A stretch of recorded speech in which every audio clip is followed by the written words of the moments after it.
Tinatanong pa ba yun? Nakita mo kung paano ako tratuhin ni Papa at Vince. Hindi magagamot ng paghihiganti ang sugat sa puso mo, Jaime. Ano alam mo? Wala kang alam. Saan mo ba kami dadalhin? Tumahimik ka, sumunod ka. Dali.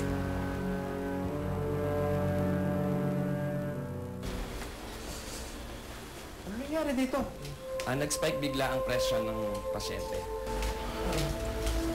Ayos lang po ba si Papa? Yes, so next time, huwag niyong iwanan ng pasyente ng walang bantay. I don't understand. Inuwanan ko yung asawa ko dito para magbantay. Well, sir, wala po siya dito na mangyari. May gusto sabihin si Papa eh. Ano yung papa?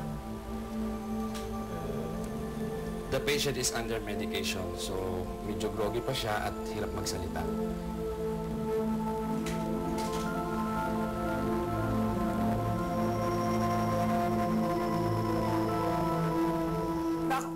Naku! Ito na, tumudo na ang kasama nitong si Jaime. Nakakatakot. But on the other hand, natutuwa naman ako sa nangyari kay na Vince at Sarah, Emily, and Miguel. Yun na nga lang, at least finally, na-realize na nila kung anong itinakda para sa kanila. Tama yun. Pero ang tanong dyan, maging happy ending nga kaya? Ngayong mukhang nagbabantang guluhin ni Jaime ang mga sitwasyon.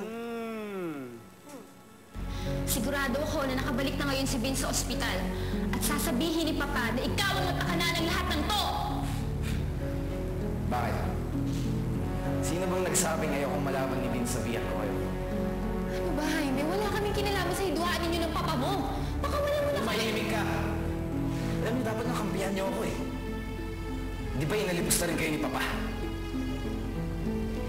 Ba, huwag mo kong itulad sa sarili mo.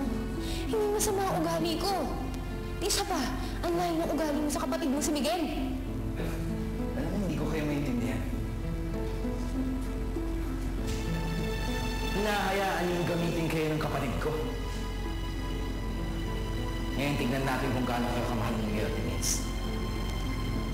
Anong ibig mong sabihin?